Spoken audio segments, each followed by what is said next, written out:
En 17 días, el régimen de la República Islámica de Irán ha perdido a su líder supremo, a su sucesor designado, que no ha vuelto a aparecer en público, a su jefe de seguridad nacional, al comandante de su fuerza de represión interna y a más de 5.000 soldados del cuerpo de la Guardia Revolucionaria Islámica.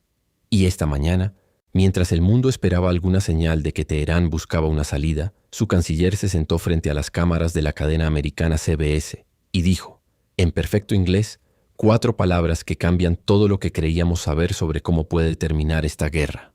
No vamos a negociar. Esto no es un análisis de lo que podría pasar.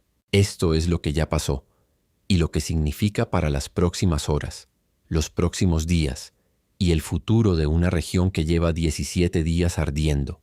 Para entender por qué la muerte de Ali Larijani importa más que cualquier otro objetivo eliminado en esta guerra desde el primer día, más que generales, más que bases, más que la flota entera de la armada iraní hundida en el Golfo Pérsico. Hay que entender quién era Ali Larijani dentro del sistema de poder de la República Islámica.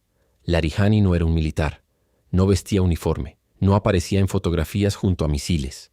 Su poder era de otro tipo, más difícil de ver y mucho más difícil de reemplazar. Durante 12 años consecutivos, Ali Larijani presidió el Parlamento iraní. Fue el hombre que más tiempo ocupó ese cargo en toda la historia de la República Islámica.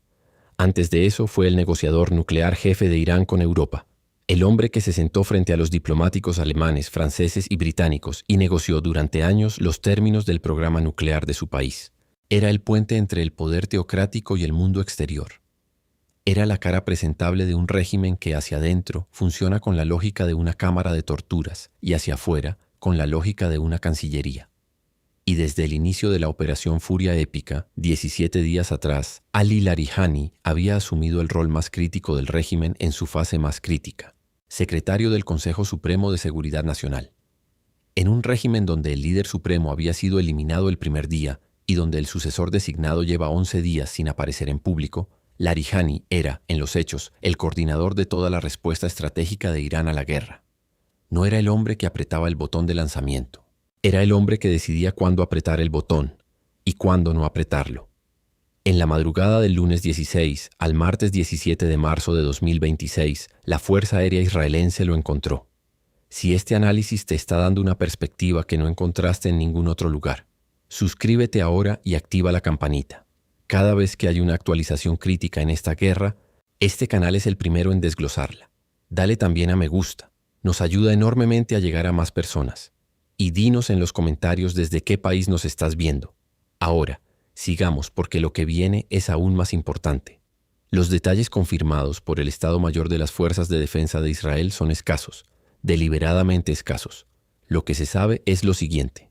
Ali Larijani no estaba en su despacho oficial, no estaba en ningún edificio gubernamental conocido. Estaba en una zona de Teherán donde había sido instalada una estructura improvisada, tiendas de campaña en terminología de inteligencia. Ubicaciones no permanentes, diseñadas específicamente para frustrar los patrones de seguimiento satelital y las rutinas de reconocimiento de señales que habían guiado la mayoría de los ataques de precisión de las primeras 2 semanas. El régimen había aprendido, en 17 días, que sus cuarteles generales permanentes eran trampas, que sus despachos oficiales eran objetivos marcados, que las comunicaciones encriptadas podían ser intervenidas. Había intentado adaptarse, moviéndose, rotando ubicaciones, evitando cualquier patrón predecible. No fue suficiente. La unidad de inteligencia del Directorio de Inteligencia Militar Israelense, conocida por sus siglas en hebreo como Aman, confirmó la ubicación de Larijani mediante inteligencia humana de fuente interna. No fue un satélite. No fue una intercepción electrónica. Fue alguien dentro del círculo cercano al propio Larijani que proporcionó la información exacta sobre su paradero esa noche. El ministro de Defensa israelense, Israel Katz, lo confirmó en la mañana del martes en una declaración pública. Hemos eliminado al jefe de facto del régimen terrorista iraní. Ali Larijani era el cerebro de la respuesta estratégica del régimen a nuestra operación. Ya no coordina nada. El Servicio de Inteligencia Exterior israelense, conocido como el Mossad, publicó en la red social X en idioma farsi una frase de 4 palabras dirigida directamente a la población iraní. Al final las personas sin misericordia mueren. El primer ministro Benjamín Netanyahu, al publicar una fotografía del momento exacto en que firmó la orden del ataque, llamó al régimen iraní un grupo de gángsters, y dijo que su jefe acababa de ser eliminado. Irán no ha confirmado ni desmentido ninguna de estas afirmaciones al momento en que este episodio fue producido, pero hay un dato que no necesita confirmación oficial. Ali Larijani tenía un discurso público programado en Teherán para el propio martes. No se presentó. En la misma operación, las Fuerzas de Defensa de Israel confirmaron la eliminación de un segundo objetivo de altísimo valor, el brigadier general Gholam Reza Soleimani, sin ninguna relación con el general Qasem Soleimani, eliminado en 2020, comandante de la Fuerza Basij durante los últimos 6 años, junto con su vicecomandante, identificado como Seyed Karishi. Para quienes no conocen, la Basij es, dentro del sistema de poder iraní, la última línea de defensa del régimen, no frente a un enemigo externo, sino frente a su propio pueblo. La Basij es una milicia paramilitar con aproximadamente 500.000 miembros activos y varios millones de reservistas. Fue fundada por el Ayatollah Khomeini en 1979 con un propósito explícito: proteger la revolución de los enemigos internos. En la práctica, eso significa disolver manifestaciones con porras y balas, arrestar activistas, mantener la red de informantes en barrios, universidades y mezquitas, y garantizar que cualquier intento popular de desafiar al régimen sea aplastado antes de cobrar forma. Es la razón por la que en 2022, cuando millones de iraníes salieron a las calles tras la muerte de Mahsa Amini, el régimen pudo matar a más de 500 personas y encarcelar a 16.000 en pocas semanas. Fue la Basij quien ejecutó esa operación. Gholam Reza Soleimani era el hombre a cargo de esa fuerza. El hombre que en los 17 días de esta guerra era el responsable de garantizar que la población iraní no aprovechara el caos externo para levantarse internamente. Con la muerte de Larijani y de Soleimani en una sola noche, el régimen pierde simultáneamente al cerebro de su estrategia exterior y al brazo que mantiene el control sobre su propia población.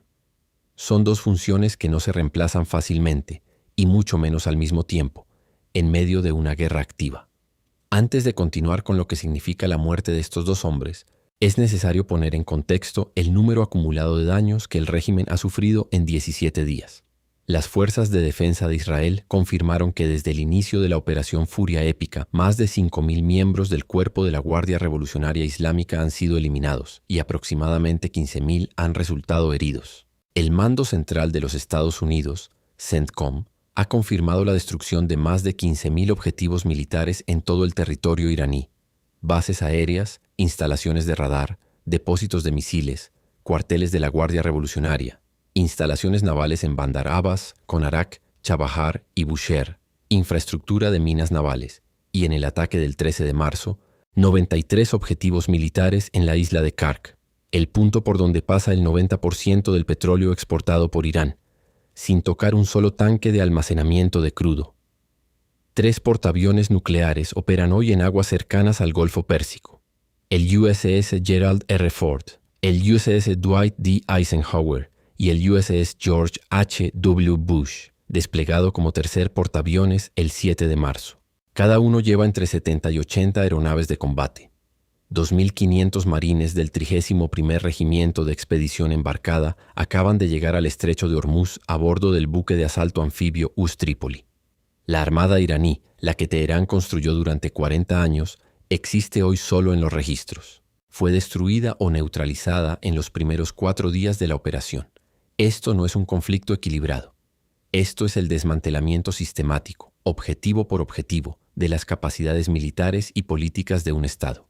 Y sin embargo, el régimen no negocia.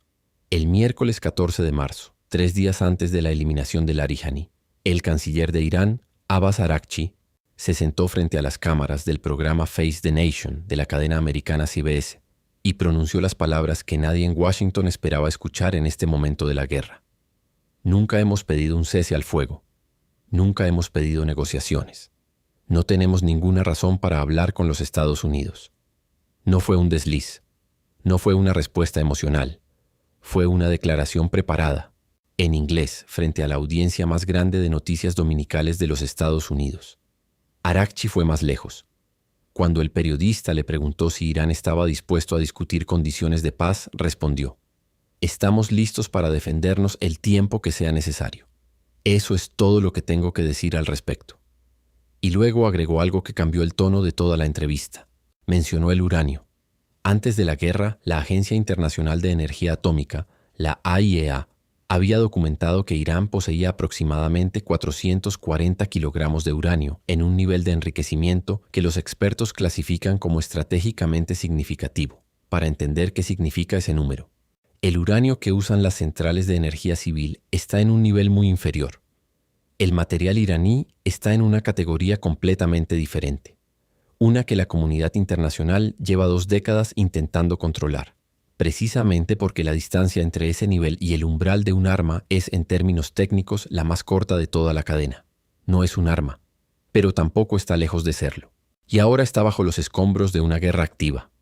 Araghchi, en esa entrevista, dijo lo siguiente: todo está bajo los escombros. Si algún día decidimos recuperarlo, sería bajo supervisión de la AIEA. Por ahora, no tenemos ningún plan. Analicemos esa frase con cuidado porque cada palabra fue elegida. Todo está bajo los escombros.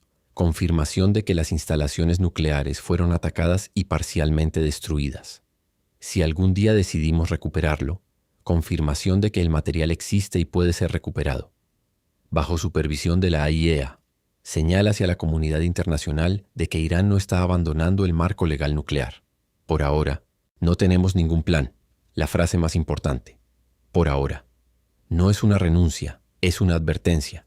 Lo que Araghchi estaba comunicando, con el lenguaje cuidadoso de un diplomático de carrera, es esto: tenemos el material, sabemos dónde está, y la decisión de qué hacer con él sigue siendo nuestra. El problema es que el hombre que durante 2 décadas fue el principal negociador de ese dossier nuclear con el mundo, Ali Larijani, fue eliminado esta noche.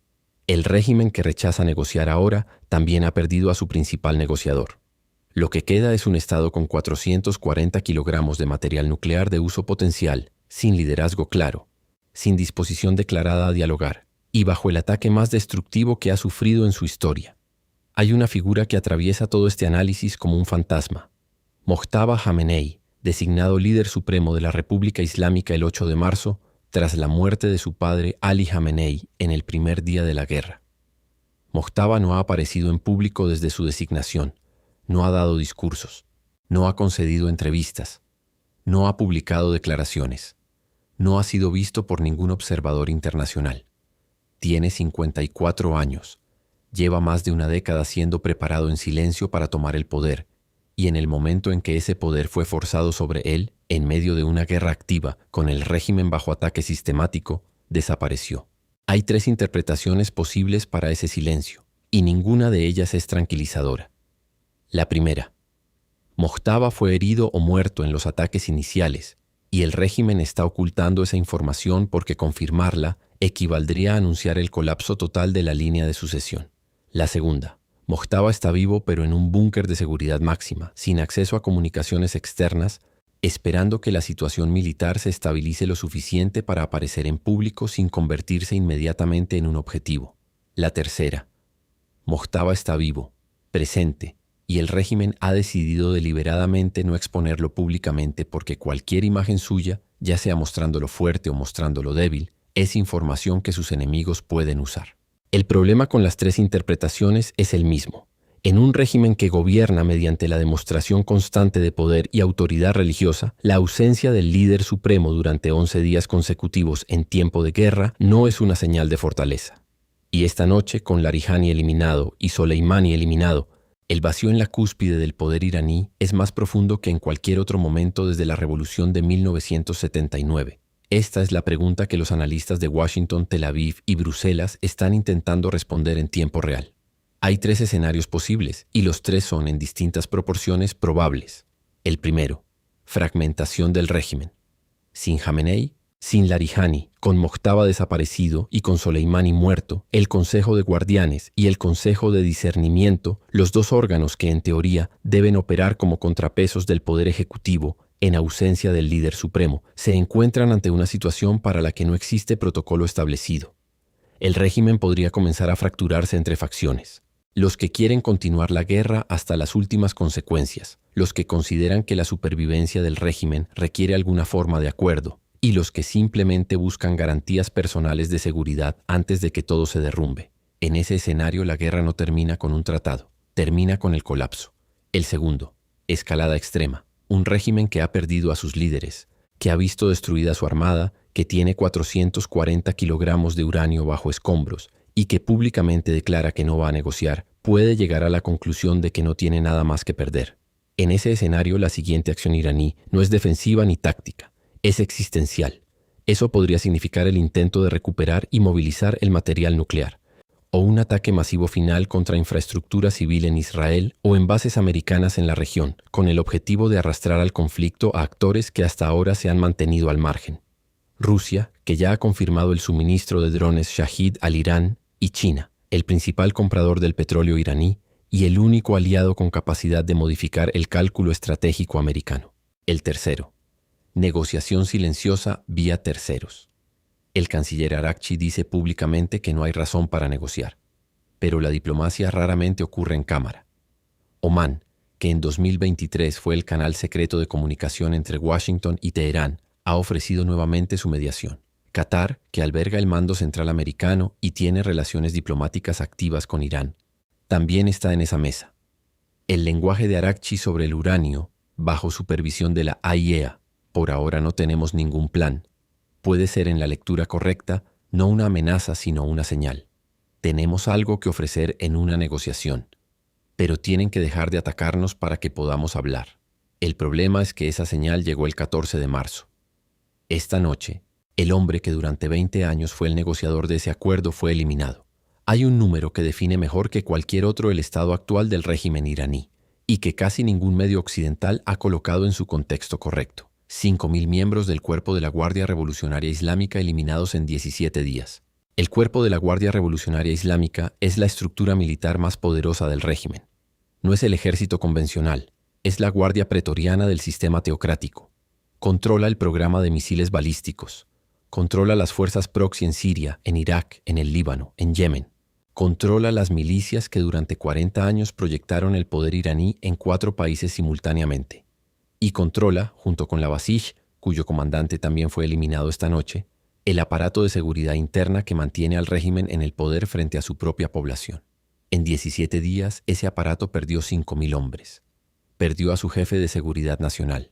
Perdió al comandante de la Basij. Perdió a su armada. Perdió el control del espacio aéreo sobre sus propias ciudades y tiene a 2.500 marines americanos y a un portaaviones nuclear en las puertas del estrecho de Hormuz. Y aún así, su canciller dice, no negociamos. La pregunta no es si el régimen puede sobrevivir militarmente a lo que viene. La única pregunta que importa en este momento, es si hay alguien dentro de ese régimen con la autoridad y la voluntad de tomar la única decisión que puede detener lo que viene. Y esta noche, ese hombre fue eliminado. Antes de la guerra, Ali Larijani era el hombre que sabía cómo hablar con Occidente. Era el único dentro del régimen con el historial, la autoridad y los contactos para sentarse en una mesa y construir una salida. Esta noche esa silla está vacía. Y del otro lado de la mesa nadie sabe quién, si es que alguien, tiene la autoridad para ocuparla. Si llegaste hasta aquí, este análisis fue hecho para ti. Dale a me gusta. Es la forma más simple de ayudarnos a seguir cubriendo esta guerra con el nivel de detalle que merece. Suscríbete y activa las notificaciones para no perderte las próximas actualizaciones, porque en este conflicto, lo que pasa en las próximas horas puede cambiar todo lo que analizamos hoy. Y dinos en los comentarios, con Larijani eliminado y el régimen negándose a negociar, ¿crees que esto termina con un acuerdo, con un colapso o con una escalada que ninguno de los dos bandos puede controlar? Te leemos abajo.